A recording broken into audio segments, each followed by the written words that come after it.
What up, what up, what up, New York Giant Nation? It's your boy, Mac the Giants fan. Welcome y'all back for the latest edition of the Real Deal NFC East Round Up.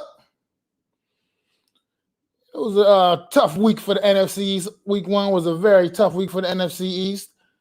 Only one of the four teams getting the victory. So we'll just go and get on right to it. And the first game we're going to talk about was last Thursday night, opening the season.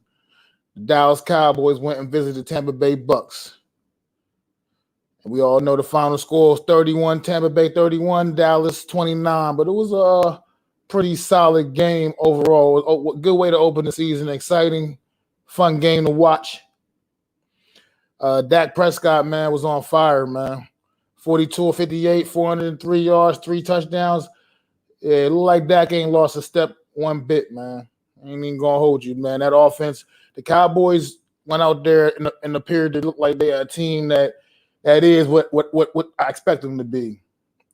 You know what I mean? They are very, very explosive, potent offense, even though they really just completely avoided the run game this past week. I'm pretty sure that's going to change as the season progresses. That's not going to be a common theme with them, but they obviously can air it out. One negative for the Cowboys, unfortunately, they lost Michael Gallup in this game. He's going to be out for a little bit of time. Not exactly sure the full extent of his situation, but apparently he got an injury where he's going to miss some weeks. But Amari Cooper and CeeDee Lamb, man, they combined for a total of 20 catches for 20 to 43 yards and 3 touchdowns, man. That's the Cowboy offense, man. That's what you got, man. However, man, that defense, man, look, even though they were going against the Bucks, and I will give them that. It ain't like they were going against lightweights. But that defense still looked shaky at best, man. They were just pretty much airtime all up and down the field, man. Like pretty much throwing the ball downfield at will, Tom Brady was in this game. The defense was a little opportunistic, created a few turnovers, but you know, that's all well and good in the game, and they're important, but at the same time, it doesn't make you a good defense. I'm not willing to say the Cowboys had some kind of showed some kind of major defensive breakthrough from a year ago because of those couple of turnovers, because everything else looked pretty shaky otherwise. But like I was saying, I want to get back to Dak a little bit, man. Dak was impressive in this game, man. I was really another reason I was glad for this game to open the season, because I was curious to see what Dak was going to look like coming off of the injury he had, missing so much time last year. And I'll tell you what, man, that dude was ready to play, man. He was ready to ball, man. So at this point going forward, man, we know exactly what Dak is. Dak is still Dak. He's still the best quarterback in this division by a mile. And yeah, he's still Dak, man. But next up, man, we're gonna move it along, man, to the Eagles. And Eagles went down to Atlanta. Now the Eagles was the only team in the NFC East this week to get a W, man. And I'm not gonna be that one of them haters to sit up here and rain on their parade, talk about they was just playing Atlanta. They was playing the team that was on their schedule, that was placed in front of them, and they not only beat them, but they busted their ass. So with that being said, they went out there, they did exactly what they had to do, and hats off to the Eagles, man. Jalen Hurts, man, I've been critical of you this entire offseason, my brother. I'll tell you what, man. You shut me up for right now. For the time being, you definitely shut me up, man, because you had a very impressive performance on Sunday, man. 27 for 35, 264 and 3 touchdowns. Yeah. I'm shutting the hell up right now. I'm eating crow right now. I ain't even gonna hold you, man. You went out there and you showed me because for what is worth breaking you down, man. Like, look, Hurts didn't do anything spectacular, man. He didn't do anything that was just like, oh wow, you see that play? But at the same time, he was consistent, man, and he made smart decisions the entire game. You know, like it was. So he took what the defense gave him. He wasn't forcing anything. It was just, like I said, nothing spectacular, but yet clean, mistake-free football. And his results, spoke for himself. I mean, Miles Sanders had a decent day on the ground. I mean, 74 yards on 15 carries. Kenny Gainwell chipped in 37 yards and a touchdown. I told y'all, watch out for Kenny Gainwell, man. Kid's a baller, man. I actually had to slip him in one of my fantasy lineups, and he paid off for me, man. I mean, Devontae Smith, welcome to the NFL, young man. Got in the end zone, game 1. It's funny. Speaking on top of that too, is piggybacking off of that, Devontae, Jamar Chase, and Jalen Waddle, the big 3 wide receivers that came out in the draft this year, all found their way into the end zone this past Sunday, man. So my hat's off to all them young men, man. But yeah, he had 6 catches, 71 yards, a touchdown. Very productive first game of his career. And their defense was flat out stout, man. Like, yeah, people can try to hate and say, oh, they were playing against the Atlanta Falcons. Atlanta Falcons is trash. I don't think the Falcons are very good, but at the same time, I mean, they're still an NFL team. That's who the Eagles had to play. And they busted their ass. They took care of their business. Point blank and period. They took care of business. I mean, when it all came down to the come down, they handled theirs. Like I said, Jalen Hurts, I was very impressed. I must say, I can't deny, man. The kid opened my eyes. He showed me that he's got a lot more to him than I realized. And the Eagles, you never know, man. Maybe they are going to be a little bit better than people gave them credit for. We'll find out, man. They got a test this week. We'll be getting to that a little bit later, but they got a test this week. But you never know. We'll find out. Now we're going to move now to the Washington football team hosted the Los Angeles Chargers. And that final score was the Chargers 20, Washington 16. Fortunately for the Washington football team, they lost their quarterback in this game. Had to go out on IR with some kind of a hip injury. So they had to bring in Taylor Heineke. And Taylor Heineke came in and played admirably. He played well, man. He came in, he went 11 for 15, 122 yards, threw a touchdown pass, and really got Washington back in the game, man. He really did. The kid's a player, man. That kid's he's one of those guys I call a gamer, man. He gets out there on game day and he shows he can play. He can play a little bit in this league, man. And that's why it was a little fascinating during the offseason when Washington just brought Fitzpatrick in and just gave him the starting job. When you already saw what you had in Taylor Heineke, and you could have, at the very least, could have made it a battle, you know what I mean? And see if Taylor Heineke could have maybe beat him out. Because look, for what it's worth, he came in the game on Sunday and played a lot better than Fitzpatrick was playing. I mean, that's just facts. Justin Herbert, he had a great day.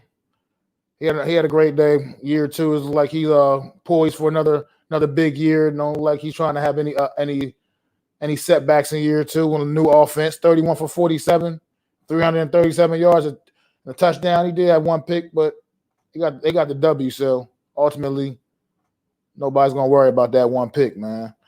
And Gibson was definitely solid, man, with 108 all-purpose yards. He got a little banged up in this game, but looks like he's going to have the green light for this tomorrow night against the Giants, man. The offense is still looking like it's a little bit of a work in progress.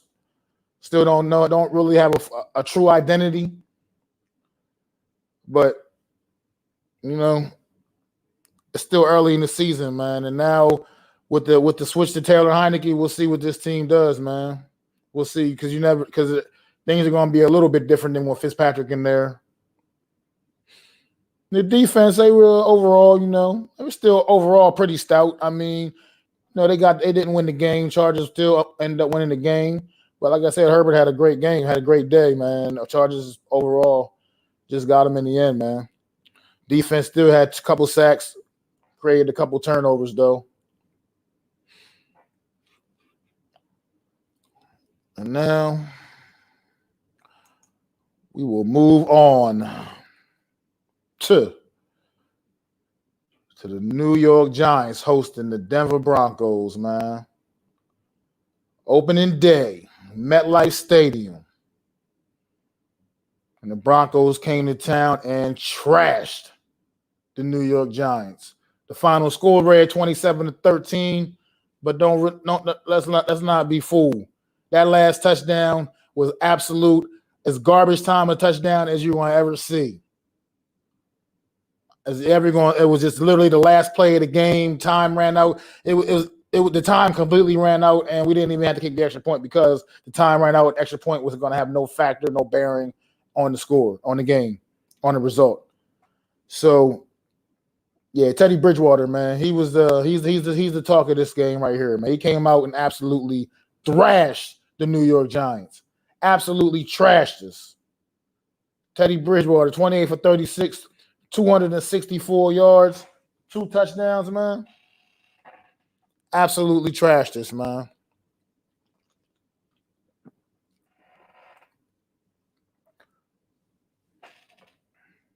But he had but also I'm talking about Teddy B, man. I gotta pump the brakes too. Once again, man, I gotta, like I said, put some respect on this man's name. Because last week when I was breaking this game down, yeah, I ain't put enough respect on Teddy Bridgewater's name, man. He's definitely still got a lot more in the tank than I realized. Because that performance last week was pretty impressive, man. It was definitely one of the top quarterback performances of the week. And there was some good ones. But he was one of the tops for sure, man. Teddy Bridgewater was out there serving the Giants defense up, man. Speaking of the Giants defense in that game, I'm not even sure if they were playing, if it even existed. The Broncos only punted twice the whole damn game, and the second punt wasn't until the fourth damn quarter. Tackling was atrocious. Coverage was atrocious. The middle of the field was wide open the whole damn game. Whole damn game.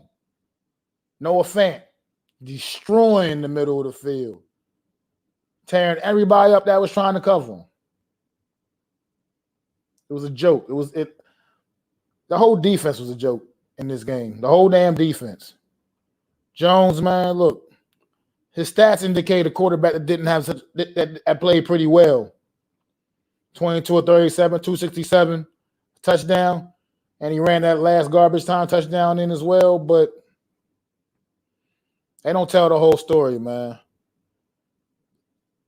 Daniel Jones has to develop a way of learning how to win. And I get it. It's not all on him.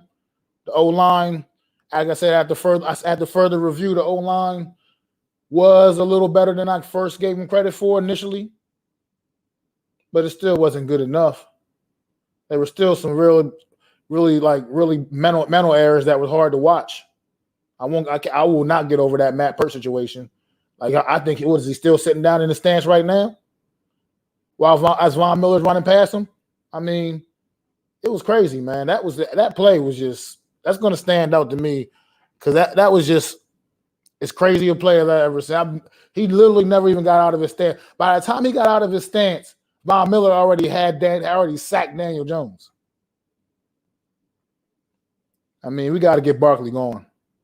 And that comes with the O-line. This is what I'm talking about when I say O-line this is what was so not so great. Whereas the pass protection was actually pretty good, held up pretty well for the most part.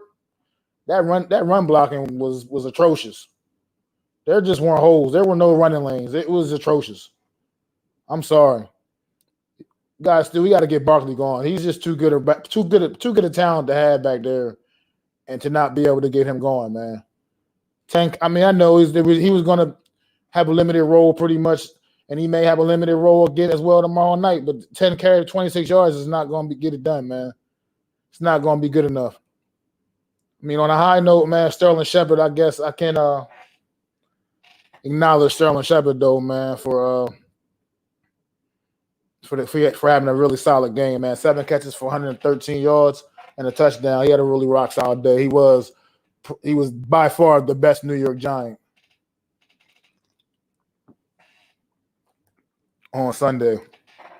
But at the same time, it clearly takes more. This is a team game. It takes more than that. It takes more than one receiver getting up and down the field, man. I mean, we need everybody. We need, like, We need more Kenny Galladay. We need more Kadarius Toney. That's what we brought these guys in for. I don't know what was going on with Kyle Rudolph, man. He didn't like the guy I thought he was either, man. He had a rough day, but granted, he missed a lot of time in the summer. It's a new team, new situation. I believe in the veteran player that Kyle Rudolph is, and that was just aberration. He'll shake that off, man. I think he'll be all right. I don't think that kind of play is going to continue from Kyle Rudolph, man. Once he gets more acclimated in this offense and more comfortable, I think things will be better. Once you get Evan Ingram out there with them, also can make things a little bit better as well. Have that whole 2 tight end dynamic going. But overall, man, it's not. I don't have any. This game here, man, it was just hard to watch, man. So I obviously don't have anything good to say about it because there was nothing good to say about it other than Sterling Shepard. That was it. I mean, Daniel Jones overall didn't play horribly, but yet he's still finding ways to make those same ridiculous mental mistakes, fumbling that ball at that point in time, which is absolutely ridiculous. Slide, young man. Slide. You are the quarterback. Shouldn't be trying to take on linebackers. I know you're a big kid, and you're not like some little small. You're not one of them little small frame quarterbacks. But at the same time, you shouldn't be trying to take on linebackers, young man. Slide and hang on to the football.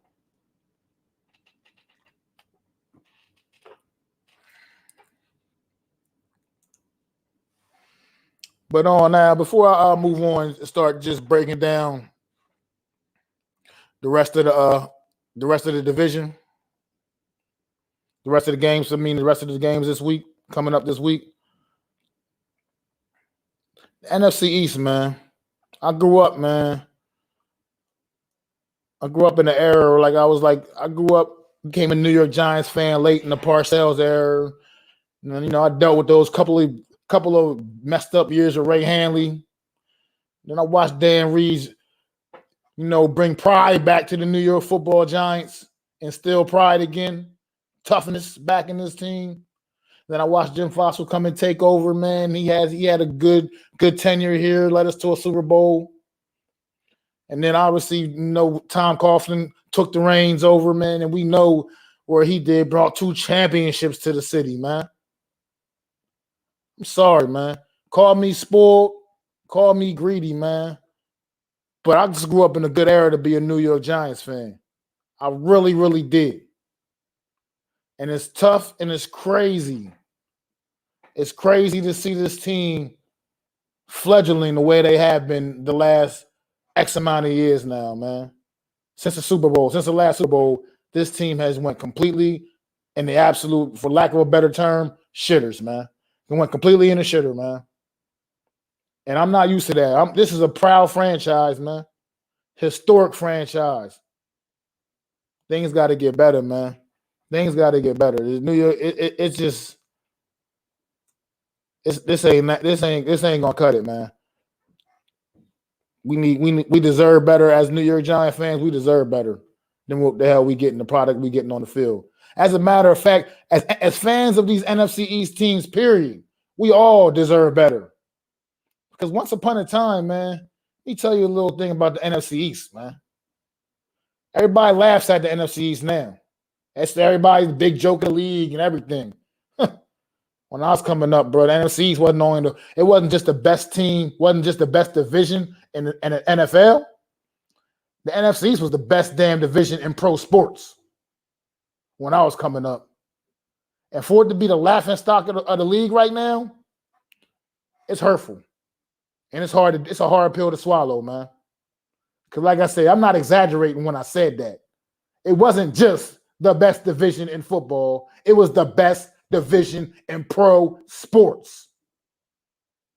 We are still the only division that all 4 teams have hoisted that Lombardi trophy up at least once.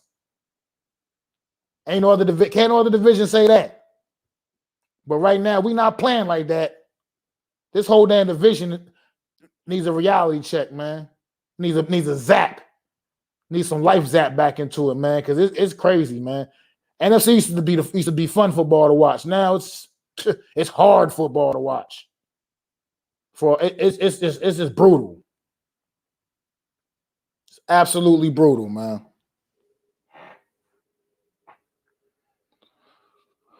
But we'll move on. We'll start breaking down these games coming up this week, upcoming games, week 2 games. It's week 2 matchups, man. We're gonna start off in Philly, man.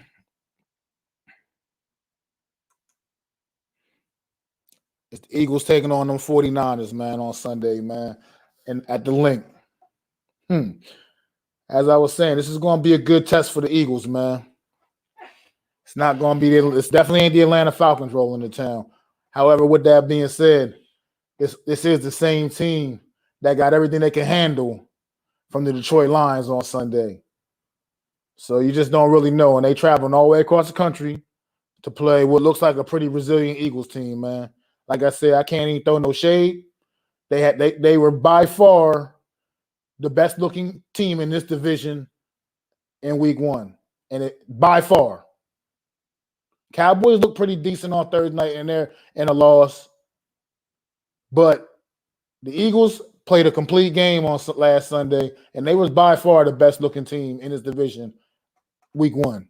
So I can't throw no shade, man. Like I said, Jalen Hurts, you got any work cut out for you with this defense. It's not going to be, you're not going to find it as wide open as the Atlanta Falcons defense was. With that being said, after watching you on Sunday, I trust your decision making. And you may be able to make something happen here, man. So with that, I don't know. 49ers tend to be one of those kind of teams that do play down to their competition as well, which could be the reason for what happened in Detroit on Sunday. I don't like to make excuses, but that could have a little something to do with it. Took their foot off the gas. Detroit got back in the game, like an avalanche effect, and they just couldn't really stop that momentum. Maybe it had a little something to do with that. But I don't know, man. This Eagles team, something. I ain't gonna lie, scared me a little bit about this team when I saw them on Sunday against the Falcons, man. Really did, man. They definitely appear to be rolling on all cylinders, man. Like I said, I'm not gonna use that Atlanta excuse that that's who they was playing. They wasn't playing no competition because the 49ers wasn't playing no competition. If you want to look at it like that, and they almost got beat by Detroit, whereas Philadelphia went out there and absolutely dismantled Atlanta. Absolutely dismantled them. So I don't know how I feel about this game, man. Even though Philly won on Sunday, man, I can't imagine. Excuse me. I can't imagine. I don't know. I as of right now, I still can't think they're better. They're better than the 49ers. I don't think they're ready to beat the 49ers. I don't think they can beat the 49ers, even though they are at home. I right now, I think their performance last week might have opened the 49ers' eyes to letting them know that they can't come in here taking the Eagles lightly. Because if they do, it'll be a long day for them.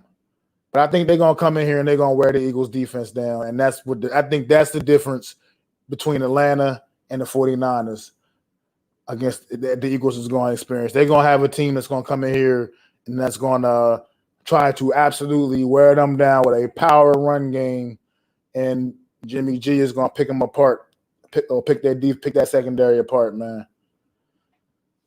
So I'm thinking the Eagles is gonna drop this game, man.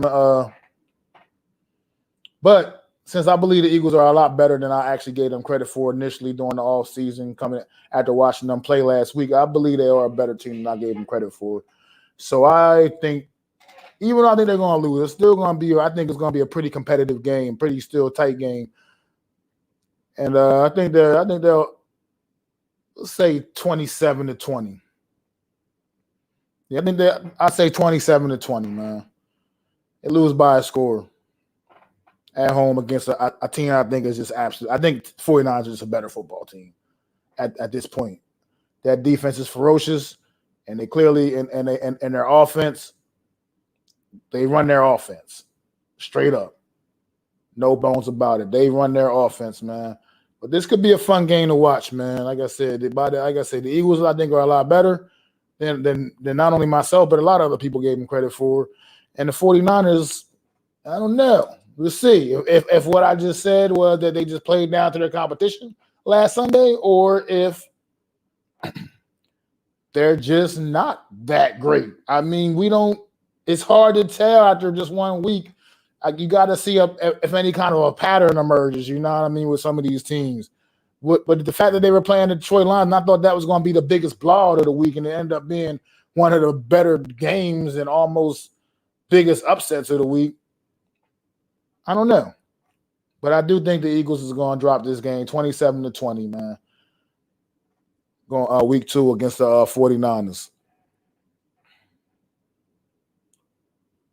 So now we're going to move on, man. I'm going to move on to Dallas at the Los Angeles Chargers, man. Woo. Once again, just like last week, man, this could be a fun one, man. I expect a whole lot of offense in this game, man. A whole lot of offense. And it's going to be nice and beautiful out there in Southern California. Oh, yeah. Justin Herbert, Dak Prescott, I mean, they might say this could be a record-setting type of game because, once again, like I said, the Dallas Cowboys defense looked pretty much like Swiss cheese against the Buccaneers. And I'm thinking Justin Herbert is going to have them looking like Swiss cheese some more. But that being said, the Chargers defense it's not bad, but it's not great either. And the Cowboys offense absolutely is great. And I think they will not be so scared to run that football this week against the Chargers like they were against the Buccaneers. So I think the Cowboys is going to try to get Zeke going. And it's going to open up them receivers downfield. CD Lamb, Mari Cooper. Yeah, I think they're going to be. I just can't. I can imagine Dak is going to probably get out there, and it's going to be. This could be game of the week right here. This could be game of the week just because it's going. I think this game is going to be so packed with offense, so much going on, man.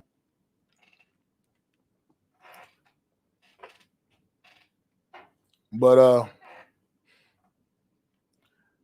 this is going to be a high-scoring affair, man. There's no way you can convince me that this game ain't going to be up in the, I mean, these guys are going to be up in the 30s and 40s probably, man. This is just going to be one of those kind of games. It's not going to be a lot of defense at all. There's just nothing right that you've seen from the Cowboys the past season, from a season ago to up to even from the game last week indicates that this is going to be any kind of a defense. It's going to be an offensive explosion. I think you're going to have 2 quarterbacks out there absolutely potentially setting records. So I believe I think the Cowboys actually might go out there and get them, man. I think the Cowboys might go out there and get the Chargers, man, at home. And I think the Cowboys going to win this game. It's going to be one of those last team with the football kind of games. And I think the Cowboys win this game 38-36, man. I'm going to say 38-36, yeah. An absolute marathon, man. I just see it being. I don't see either one of these 2 teams' defenses making much of an impact in this game. Talking about 2 very impressive offenses led by 2 very good quarterbacks, man. This is gonna be, like I said, I'm gonna enjoy watching this game on Sunday. I absolutely am going to enjoy it. I know this is going to be a fun one to watch. Everything Justin Herbert brings to the table, like I said, he has not appeared poised for a sophomore slump. He looks like the absolute real deal, ripping it. And he went out there last week against a very stout Washington defense and got the job done. Well, this week he's not playing a defense even half as good as the defense as he shredded up last week. So, yeah, I got this game going down, man.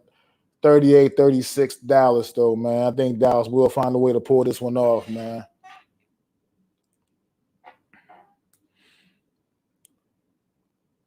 And now let's get to tomorrow night. Yeah, let's do this. The Washington football team hosting the New York Football Giants. First of all, the last few years, as we know, the New York Giants have absolutely owned the Washington football team. Even through this slump the New York Giants have been in, by hook or by crook, we always find a way to beat this football team. Somehow. We just usually do. Even when they're allegedly better than us. Like, apparently people thought they were better than us last year while we were busy sweeping them. And so we just find a way to beat the Washington football team. But I'm not a believer in any of that. None of that. That's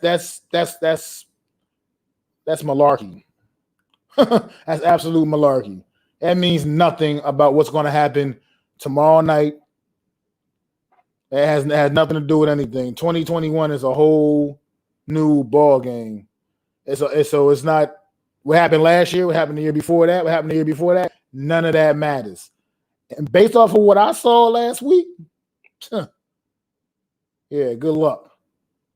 I'm trying to believe in New York Giants got the Washington football team's number. Washington didn't go out there and look impressive by any means last Sunday, but for what it's worth, they look better than the New York Giants did. And that's just facts. It's hard to admit that kind of thing, but it's facts. The same way I said that the Philadelphia Eagles were by far had the best looking performance week 1 in this division. I can just as easily say the New York Giants had the absolute worst. And like I said, it's not easy to admit it, to admit that kind of thing, being the kind of fan I am, but it is facts. And you're going to always get facts here on the Real Deal NFC East Roundup. I will not pull punches. And I will not be a New York Giant homer on this show because this is an NFC East show. So back onto this game, man. Like I was saying, Washington lost their quarterback, as we know, Fitzpatrick. But in a weird, twisted sense, they might be better off because I think the better quarterback is who's starting tomorrow. Taylor Heineke. He scares me a little bit more than Fitzpatrick. He's a lot more the unknown. We know what Fitzpatrick is. You don't really know what Taylor Heineke is. All we've seen in limited action, he's pretty damn scrappy. He's pretty resilient, man. And he's not maybe because he goes out there and plays, without no pressure on him, you know what I mean? Nobody expects anything from him. So that just drives him. He goes out there and just gets the job done because he played really well against Tampa Bay in the playoffs last year. And it's like I said, came in last week and he damn near almost brought Washington back and almost won that football game. So he's like, you can't sleep on Taylor Heineke, man. Fitzpatrick might be out, but I honestly don't think that's gonna affect them as much as people might think. It's not the same as like Aaron Rodgers going down or Tom Brady or something to that effect. You know what I mean? It's just not the same. Fitzpatrick is replaceable. But this New York Giant offense also, man, this bland ass offense they've been playing, that ain't gonna get it done against this defense, man. It's just not. That's not gonna be good enough. You got to come stronger. You got to come much stronger than that. That effort we showed up against Denver last week, that was pathetic. That offense was so predictable and weak. Like I've seen high school games where there was more complex offense ran than what the hell we ran last week. That shit was a joke. And if you don't go out there against the Washington football team defense with that kind of effort, then you might as well mark down to 0-2 right now. And that's just real. And as far as the defense, Washington got weapons on that offense, man. Like I said, you go out there and then you're going to let Scary Terry just running all free down the field, you're going to be in for a long night. Antonio Gibson will be playing. He has a skill set, man. He's got the moves. He can catch the ball really well out the backfield. He's a weapon, man. Weapon that needs to be accounted for. That with the way our defense played on Sunday, I don't know. I'm not sure. I'm definitely not convinced. But I don't even know what to say, man. I'm so frustrated because of what I saw, and now I need this New York Football Giant team to prove to me that you're the team I believed you was going to be. I need evidence of that because last week I got none.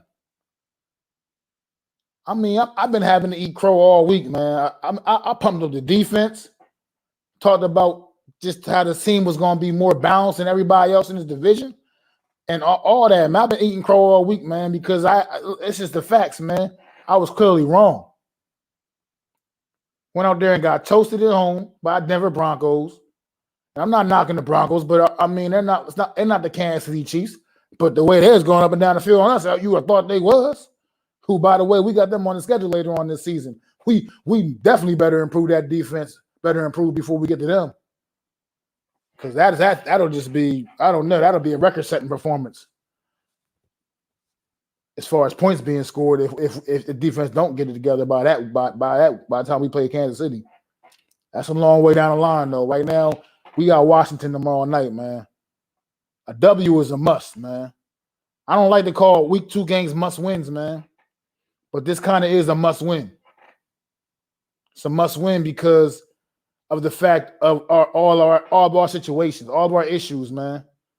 We need to go out there and prove that we can play a complete game. We need to go out there and prove that we can do some creative things and, you know what I mean, have and make and get teams guessing, man. Right now, we don't got none of that going for us, man. And Daniel Jones, you got to just stop doing what you do. Like, you just stop making the ridiculous, boneheaded mistakes at the worst times possible, man. You do it like every game. It's like you can play like you were playing so well overall, and then you just do that, and then you just put the ball on the ground. Because you're not the play caller, man. So I'm not going to blame you for the vanilla-ass offense that's getting run out there. With that being said, man, maybe get a little moxie and walk up and maybe, you know what I mean, not obviously, you know, pull the coach to the side and be like, look, man, we need to open this playbook up some, man. Because that's what, like, the real leaders in the NFL do, man. You think Tom Brady would accept running this vanilla-ass offense that we running in New York right now? You think he would accept that? Hell no. Hell no. Matter of fact, people like that got so much, but they design offenses for people like him. Offenses get designed for players like that. Like, bro, you got to get to that kind of level, man. This offense is just so bland, dog. Like, if we go out there and do what we did last week, it's not even, put the 0-2 down right now. And from what I'm seeing, like little reports that they're don't expect much changes in the offense. That's going to be problematic. That'll be very problematic. So if that's what we're going to do, man, I'm going to go ahead and predict the score right now for this, man. And look, back during the summer when I did my schedule breakdown and record predictions, I marked the L down here. And that's going to stay the same, man. I'm keeping the L down here. I think it's going to be tough to travel to Washington on the road, short week. Now, and just too many unknowns now. I don't know if we're going to come out here with this same weak-ass offensive game plan. I don't know if the defense is going to decide to tackle somebody this week. I don't know if I don't know. I don't know if Patrick Graham's going to make adjustments during the game and start letting them beat us with the same exact shit. It's so many unknowns with this game that I can't change that result. I can't all of a sudden pick a W here. So right now, picking the Washington football team to beat us 27-17, man. Straight up like that. That's how I'm seeing it going down. Washington football team 27, the New York Giants 17, man. New York Giants, I love y'all, man. I'm trying to tell you. You'll never know another like me, man. Mac the Giants fan. But at the same time, what you showed me on Sunday, I can't have no faith in y'all, man. I don't have any faith to believe that y'all gonna win this game tomorrow night. Truthfully, believe we're gonna win this football game tomorrow night. So right now, prove me wrong. I want y'all to prove me wrong. But 27-17, Washington. That's what I got right now for that, man. And just like I was saying, I really what I want to see, what I would love to see is I would love to see New York Giants win this game tomorrow night, but I would also love to see this division start playing better football in general as a whole. This is no longer just about the Giants no more. This is about the whole division as a whole. Start playing better football as a whole, man. Because like I said, it's just a shame. Maybe some of you young guys don't know any better because you guys really have only seen mostly the bad in this division. But I'm telling you, man, the 90s, the early 2000s, the 80s, this division was where it was at, man. This was the division. This was the division where you earned your paycheck in the NFC East. And it's just weak, man. And it's sad to see it be this week where it's literally maybe the worst division in football. Matter of fact, I guess you kind of guys say it is the worst division in football. Yeah, I'm not so sold on the AFC South, but other than the AFC South, I mean, they might have pretty close to each other being the worst division in football. But the AFC South might even be a little bit better, honestly. They might be a smidge better overall. This division is really, really bad now, and it's heartbreaking because it used to be so very good, so amazing. Football used to be fun in the NFC East, and now it's just like, NFC East game. People don't even want to watch us play. People don't want to watch teams in this division play no more. Primetime games are, as you see, a lot fewer than they used to be. It's whack, man. Like, get better as a division, man. This is the division I love. Of course, I love the New York Giants and the other three teams. I don't really care less about them, but at the same time, this division was amazing. Once upon a time was amazing. And I believe it can get back to that. Like I said, the only division where all four teams have held that Lombardi trophy up. All four teams. No other division can say that. So, let's get back to the greatness that was the NFC East. Let's get it back. With all that being said, man, I'm going to holler at y'all next week, man. Don't forget to tune in tomorrow after the game, Thursday night after the game for the True Blue Aftermath, live and in living color, baby. It's your boy, Mac the Giants fan, man. Peace.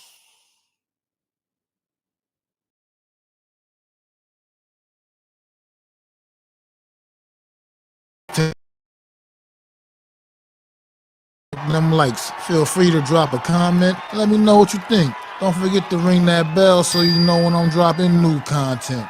It's your boy, Mac the Giants fan. You can find me on Twitter, YouTube, and Facebook at Mac the Giants fan. That's MACDA Giants fan.